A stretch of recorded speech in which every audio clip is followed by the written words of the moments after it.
Onion pakodi కోసం ఉప్పు, వాము, శనగపిండి వేసేసాం, అయిపోయింది. కరివేపాకు, పచ్చిమిరపకాయలు అండ్ సోల పొడి అంటే వంట soda and water and onion అన్నీ కట్ చేసాం. అన్నీ వేసాక ఇలా పొడవు కట్ చేసుకోవాలి. ఆనియన్ అడ్డం కాకుండా పొడవు కట్ చేయాలి. ఇలా కలపాలి పిండిని. ఇలా కలపాలి. అందులో పచ్చిమిర్చి ఉంది, ఆనియన్ ఉంది, ఇంకా కరివేపాకు ఉంది, సాల్ట్ ఉంది, సోలపొడి ఉంది అండ్ వాము ఉంది కొంచెం అక్కడక్కడ. ఓకే, ఇప్పుడు ఇదంతా తయారు చేశాక ఒక జస్ట్ 5 మినిట్స్లో ఆయిల్ పెట్టుకొని వేడయ్యాక మీకు మరి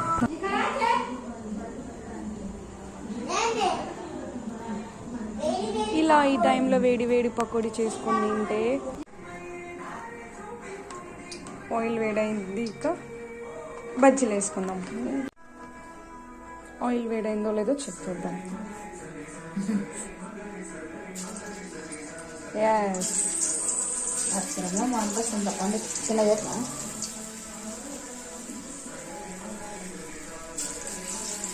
ఆనియన్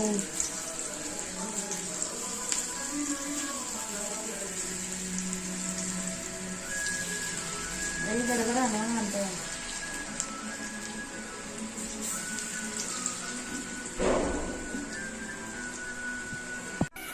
పకోడీ అలా ఆనియన్ మా పిన్ని పచ్చిమిర్చి ఎక్కువ వేసింది. అదే గంట కూడా పచ్చిమిర్చి అందుకుంది. అంతా ఇప్పుడు తెలిసింది, అందుకే పచ్చిమిర్చి తీయడానికి వస్తుంది. మారిపోతే అందులో కాదు ఈసులో బజ్జీలు.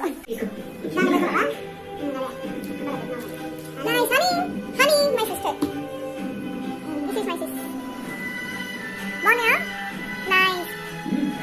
దిస్ ఇస్ మై పిన్ని.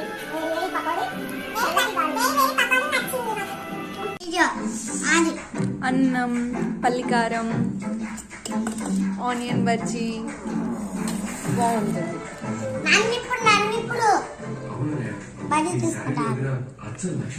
My sister is eating. మీకు నచ్చిందా? నైస్. చెప్తా. అన్నం, బుడకారం. ఏం కారం? బుడకారం అంటే పల్లికారం. Onion bajji, onion pakodi. ఇప్పుడు మనం తిని చూద్దాం ఎలా ఉన్నాయో. ఫస్ట్ కారం